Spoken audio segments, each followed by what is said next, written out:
हाँ जी। Question number अगले important questions में देखो, इंपॉर्टेंट क्वेश्चंस में हमारा 6.2 बेस्ड इंपॉर्टेंट क्वेश्चन है। 6.2 बेस्ड इंपॉर्टेंट क्वेश्चंस। इसमें देखो क्या कह रहा है, क्वेश्चन नंबर 1 हमारा यहाँ पे क्या है, इसमें हमारे को कह रहा है कि मान लेते हैं दो पैरेलल लाइंस है और इनके साथ इसमें क्या बोल रखा है कि इंटीरियर एंगल जो है ऑन द सेम साइड, मतलब interior angle on the same side को आप क्या बोलते हो, को इंटीरियर एंगल। अगर आप ध्यान से देखा जाए, जैसे ये इंटीरियर एंगल है और ये सेम साइड है, इनको क्या बोलते हैं, को इंटीरियर एंगल। ये आपको 2:3 में दे रखे हैं इनके एंगल, इनके एंगल की रेशियो किस में दे रखी है, 2:3 में दे रखी है। और इसमें बता रहा है कि भाई इन दोनों में से जो बड़ा एंगल है उसकी वैल्यू निकालो। तो फिलहाल के लिए क्योंकि ये दोनों एंगल 2:3 में है, तो जब भी रेशियो में दे रखे हो तो let two angle be 2t and 3t। 2:3 में है ना, तो 2t एंड 3t ले लेना। अब क्योंकि ये को इंटीरियर एंगल है, तो आपको पता है अगर लाइन पैरेलल होती है तो को इंटीरियर एंगल का सम 180 होता है, पता है ये बात सारे बच्चों को। तो यहाँ से हमारा कितना हो जाएगा, 2t प्लस 3t, इनका सम कितना हो जाएगा 180। 2t प्लस 3t कितना हो जाएगा 5t अपॉन 180, ये 5t is equal to 180। t की वैल्यू कितनी आ जाएगी 180 अपॉन 5, 5 3 जा 15, 3 5 6 जा 30। टी की वैल्यू कितनी आ गई 36। इस टी की वैल्यू 36 को मैं कहाँ पे पुट करूँ, लार्जर एंगल निकालना था इन दोनों में से, तो मैं इसमें पुट करूंगा। तो यहाँ पे 3t निकाल दो, 3 इंटू 36, तो आपका ये लार्जर एंगल आ जाएगा, लार्जर एंगल। तो ये आ जाएगा मेरा 108 डिग्री। वैसे टी की वैल्यू पुट कर लोगे दोनों में तो दोनों एंगल्स निकल जाएंगे आपके, को इंटीरियर एंगल। बट उसमें से क्योंकि हमसे लार्जर पूछा था तो मैंने 3t ही लिया, क्योंकि 3t का हमारा एंगल, इन दोनों में से बड़ा एंगल कौन सा होगा 3t। तो t की वैल्यू यहाँ पे पुट करी 36 और हमारा आंसर आ गया। क्लियर है। तो ये था हमारा क्वेश्चन नंबर 1। अगला क्वेश्चन पढ़ो जी। लास्ट में लिखने का टाइम दे दूंगा मैं एक साथ ही, जितना लिख सकते हो साथ के साथ लिख लेना और स्पेस छोड़ देना। क्वेश्चन नंबर 2 देखो जी। अगला क्वेश्चन नंबर 2,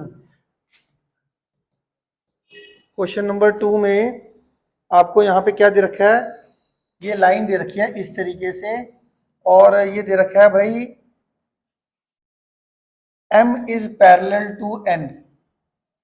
ठीक है, यहाँ पे क्या दे दिया आपको, ये दे दिया एंगल A, ये एंगल दे दिया B, ये एंगल दे दिया D, और ये एंगल दे दिया C। ठीक है, और यहाँ पर क्वेश्चन नंबर 2 में भी एंगल A और एंगल B की रेशियो दे रखी है 2:3। Angle A ratio angle B की जो रेशियो दे रखी है 2:3। जब भी मैं गिवन डाटा लिखता हूँ ना खास तौर से, तो गिवन डाटा मेरे साथ लिखा करो, इससे दिमाग में सेटिंग हो जाती है। साथ के साथ लिखो इसको। क्वेश्चन नंबर 2 का हमारा angle A ratio angle B कितना है 2:3। अब इसमें हमारे को क्या करना है, फाइंड C करना है, फाइंड C। अब क्योंकि एंगल A और एंगल B की रेशियो 2:3 दे रखी है, तो एंगल A को मैं 2t लेट कर लेता हूँ, एंगल B को मैं 3t लेट कर लेता हूँ।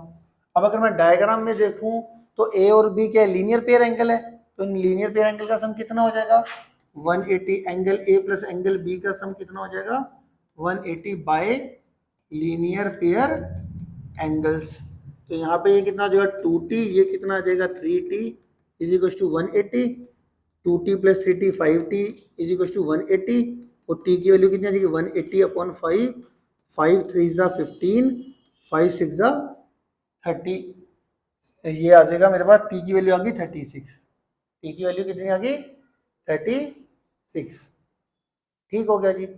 अब अगर हम देखें तो यहाँ से अगर मैं ए और बी एंगल निकालना चाहूँ तो एंगल ए की वैल्यू कितनी आ जाएगी 2 इंटू 36 72, और एंगल बी जो होगा वो होगा 3 इंटू 36, वो 0 हो गया 108 डिग्री। इतना समझ में आ गया। अब ये एंगल ए और एंगल बी निकल गया। अब मुझे निकालना था सी। सी देखूं कहाँ पर है, ये रहा। अब सी का ए बी से कोई लिंक डायरेक्टली तो बन नहीं रहा, मेरे को ये बन रहा ना, तो मेरे को लग रहा है सी और डी क्या है, वर्टिकली अपोजिट एंगल है जो कि इक्वल भी होते हैं। तो मैं कह रहा हूँ डी निकाल देता हूँ। अब एंगल डी कैसे निकलेगा आप बताओ? ये जो एंगल बी और एंगल डी है ये कोरस्पॉन्डिंग एंगल है ना? तो एंगल बी और एंगल डी क्या हो गए हमारे? कोरस्पॉन्डिंग एंगल, कोरस्पॉन्डिंग एंगल हो गए, कोरस्पॉन्डिंग एंगल्स। ठीक है, तो यहाँ पे हमारा एंगल बी की वैल्यू कितनी निकली थी? 108 डिग्री। तो हमारा यहाँ पर एंगल बी की जगह पे हमने 108 डिग्री पुट कर दिया, ये आ गया एंगल डी आ गया, है ना?